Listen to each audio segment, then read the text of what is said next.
गुजरात के दिल में बसा एक छोटा सा गांव सोनपुर, जहां चारों तरफ हरियाली ही हरियाली है। खेतों में लहराती फसलें और मिट्टी की खुशबू में बसी एक शांत जिंदगी। ये गांव फेमस इसलिए था क्योंकि यहाँ खाने की तरह तरह के व्यंजन मिला करते थे।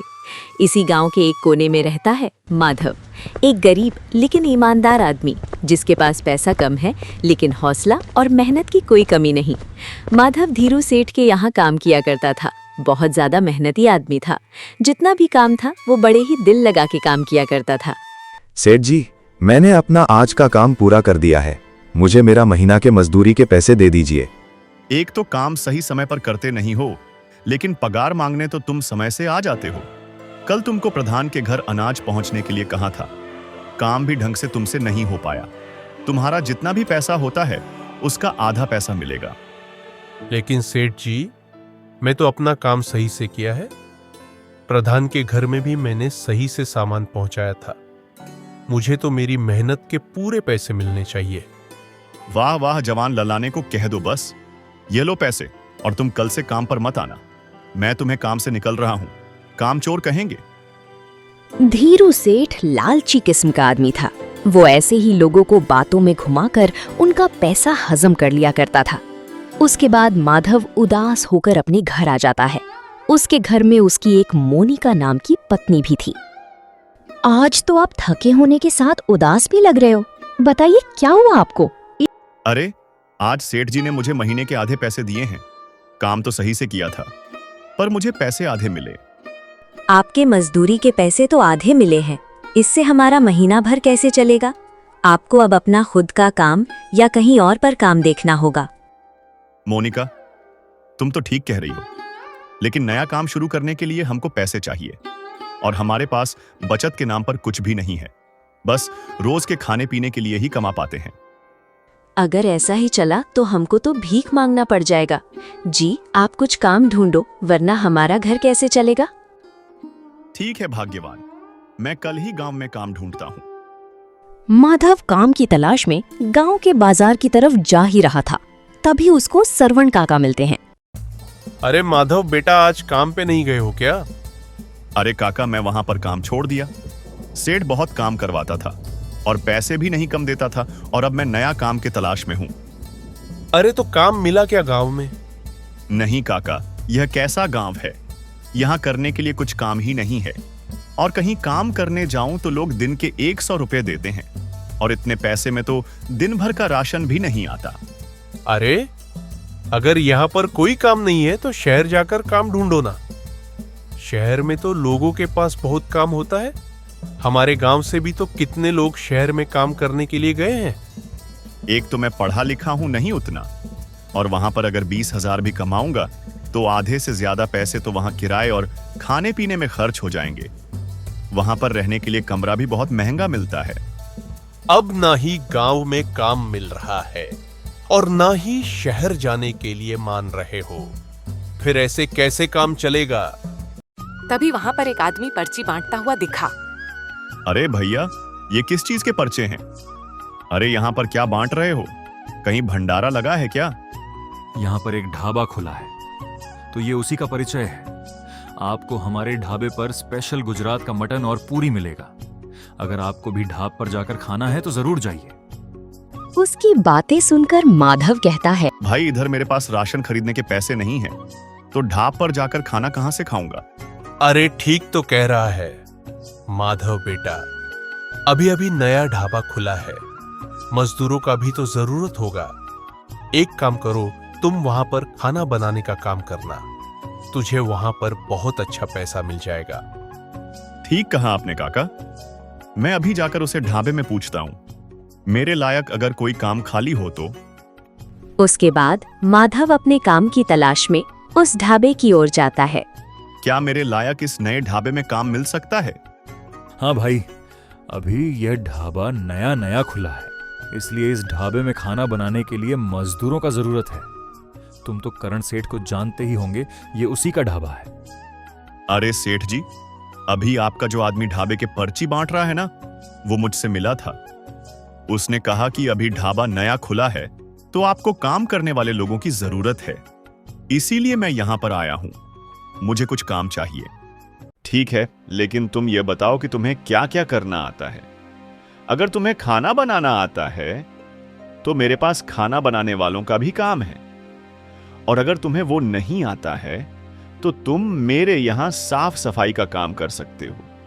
गरीब आदमी हूं साहब, मुझे तो खाना बनाना बचपन से ही आता है।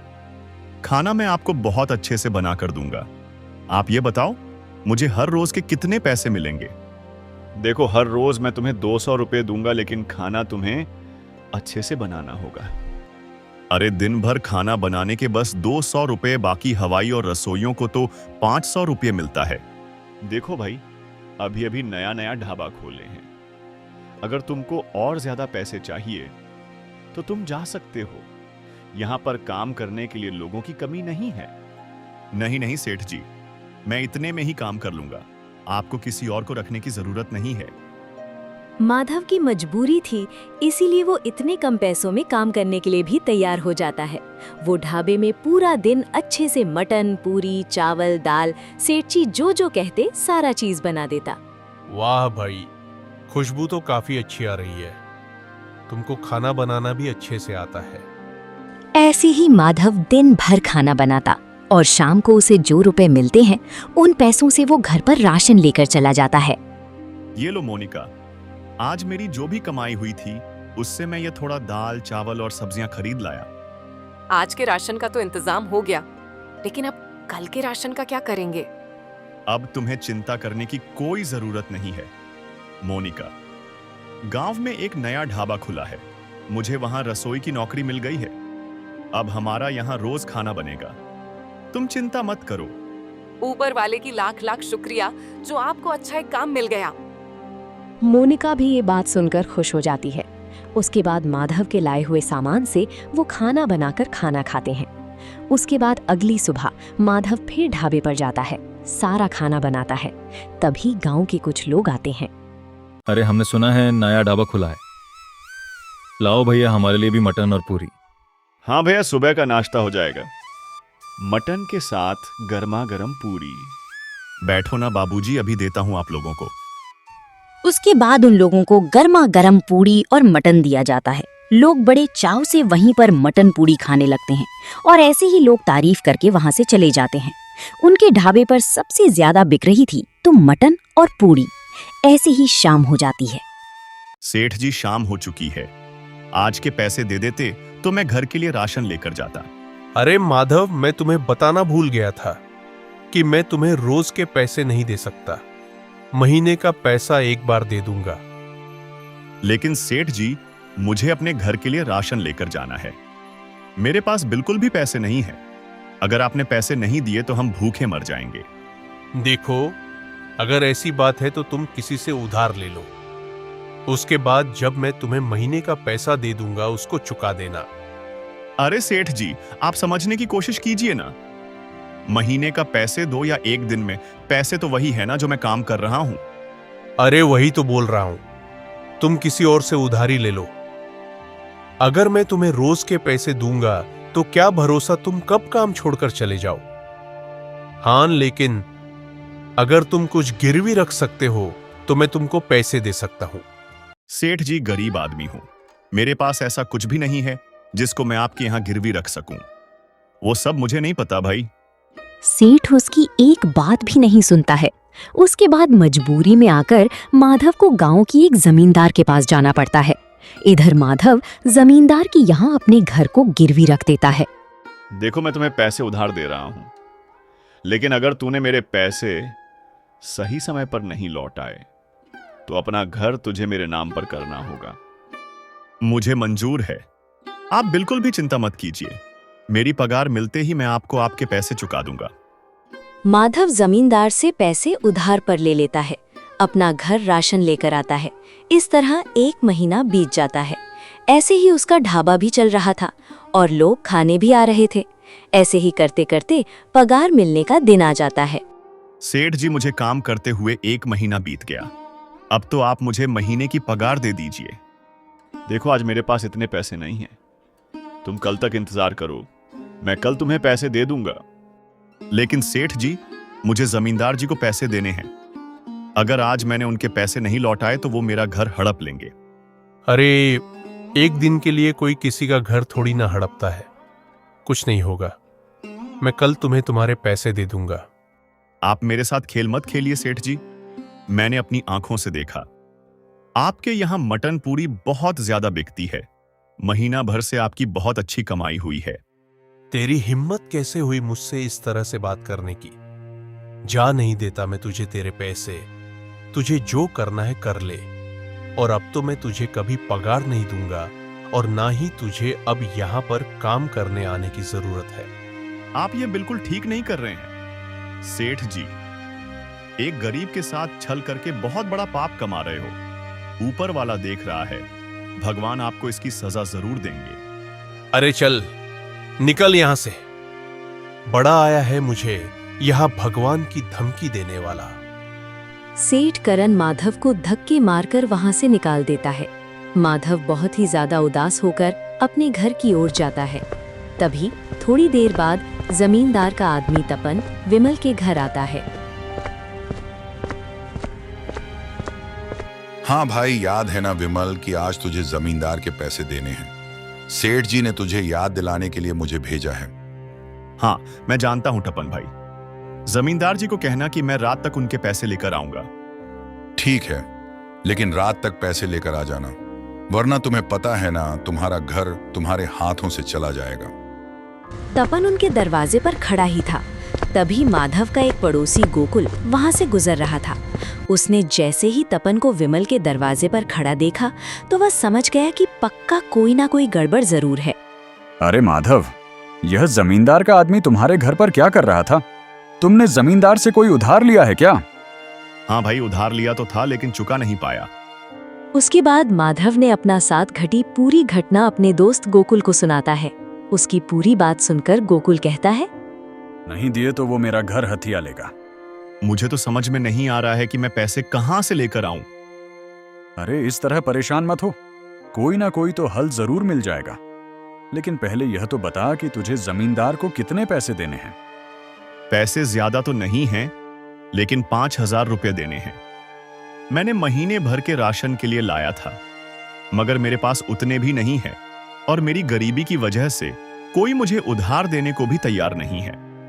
अरे कोई बात नहीं माधव भाई, मेरे पास कुछ पैसे हैं, मैं तुझे पैसे दे देता हूं, वरना इतने से पैसों की वजह से तेरे हाथ से तेरा घर चला जाएगा। और ठेकेदार तो है ही लोगों की मजबूरी का फायदा उठाने वाला, वरना 5,000 के ऊपर कोई किसी का घर नहीं हथियाता। उसके बाद गोकुल ने अपने घर से पैसे लेकर माधव को दे देता है। पैसे लेकर माधव जमींदार के यहाँ जाकर उसके सारे पैसे चुका देता है। अरे गोकुल भाई, आपका बहुत बहुत धन्यवाद। भाई, अगर आज तूने मेरी मदद नहीं की होती तो मेरा घर मेरे हाथों से चला जाता। पता नहीं भगवान ने मुझे इतना मजबूर क्यों बनाया है। एक तो मुझे कहीं काम नहीं मिलता, ऊपर से जहां काम मिलता है वहां पर लोग ऐसे छल करते हैं। अरे देख भाई, माधव ज्यादा परेशान मत हो। मैं तो कहता हूं तू अपना कोई काम शुरू कर। मैं तुम्हें और 3,000 रुपये दे रहा हूं। तुमने कहा था ना तुम सेठ के यहां मटन और पूरी बनाया करते थे ना, अब से उसी का धंधा करो। अरे दोस्त, तुम्हारा बहुत बहुत धन्यवाद, लेकिन मेरे पास ना तो ढाबा है ना ही दुकान। आखिर मैं अपना मटन पूरी कैसे लोगों को खिलाऊंगा? अरे शुरू से हर कोई अमीर नहीं होता। तुम अपने घर के बाहर ही एक छोटा सा ढाबा जैसा आकर दे दो, वहां पर ही अपना मटन पूरी बेचा करना। तुमने बताया सेठ लोगों को सही से खाना भी नहीं दे रहा होगा और बात भी करने का तरीका नहीं है। देख लेना, सारे लोग धीरे धीरे तुम्हारे पास ही आएंगे। ये सब बातें सुनकर माधव को एक उम्मीद दिखाई देती है। उसके बाद माधव अपने घर आ जाता है और अपनी पत्नी मोनिका को सारी बात बताता है। ये तो सही है जी, हम लोग अपने घर में ही एक ढाबा खोल लेते हैं, इससे आपको इधर उधर काम करने की जरूरत भी नहीं पड़ेगी। ठीक है, मैं कल सुबह ही जाकर मटन और मसाला ले आऊंगा। घर में तो पहले से आता रखा हुआ है। उसके बाद अगले ही दिन सुबह सुबह माधव बाजार जाकर मटन लेकर आ जाता है। उसके बाद दोनों पति पत्नी मिलकर गर्मा गर्म पूड़ी बनाकर तलने लगते हैं। गर्मा गर्म करते हुए मटन के साथ मटन मसाला और ग्रेवी बनाते हैं। पूड़ी के साथ खाया जा सके। दोनों ही घर के बाहरी साफ सफाई कर कर एक ढाबा जैसा लगा लेते हैं और वहां लिख देते हैं 50 रुपए में मटन और पूड़ी। तभी खाने की खुशबू से वहां पर कुछ लोग आते हैं। अरे वाह, आपने तो बहुत ही अच्छा छोटा सा ढाबा बनाया है। ये तो बिल्कुल एक घर की तरह लग रहा है। अरे तुम तो करण सेठ के वहां काम कर रहे थे ना? मैंने 1-2 बार वहां तुमको देखा है। हाँ, पहले वही काम कर रहा था, पर सेठ ने मुझे पैसे नहीं दिया और निकाल दिया। वह सब छोड़ो, आपको वही स्वाद यहाँ पर मिलने वाला है। ठीक है, फिर लगाओ हम दोनों के लिए 1 प्लेट। माधव दोनों के लिए एक एक प्लेट मटन और पूड़ी लगा दिया। उसके बाद और लोग वहां पर खाना खाने आते हैं। भाई, तुम्हारा मटन पूरी तो बहुत ही स्वादिष्ट है, दाम भी बहुत कम है। अगली बार से तुम मटन के साथ चावल भी रखना। मुझे चावल के साथ मटन खाना अच्छा लगता है। जी, अभी हमारे पास पैसे थोड़े कम थे, इसीलिए हमने मटन और पूरी ही बनाया। अगली बार से हम चावल के साथ सैलेड और पापड़ भी देंगे। लोगों को उनके घर वाला ढाबा बहुत ही ज्यादा पसंद आ रहा था। मुंह भी उस रास्ते से जा रहा था, उनको एक न एक बार रोक के वहां का मटन पूड़ी तो खाना ही था। तभी वहां पर उस रास्ते एक गाड़ी गुजरती थी और उसमें 2 लड़के होते हैं, राजेश और दीपक। दीपक, गाड़ी रोकना, वहां पर एक ढाबा है, मैं अभी आता हूँ वहां से कुछ लेकर। अरे भाई, यह गांव देहात का यह छोटा मोटा ढाबा का कारखाना खाएगा क्या? अरे भाई, मैं भी गांव का ही हूँ, अभी बाहर शहर में काम रहा हूँ। उसके बाद वो आदमी जाकर उनके होटल के पास जाता है। आपके यहाँ का सबसे फेमस जो भी है वो मेरे लिए पैक कर दो। शहरी आदमी को देखकर दोनों खुश हो जाते हैं और दोनों ही उन लोगों को अपना मटन और पूरी पैक करके दे देते हैं।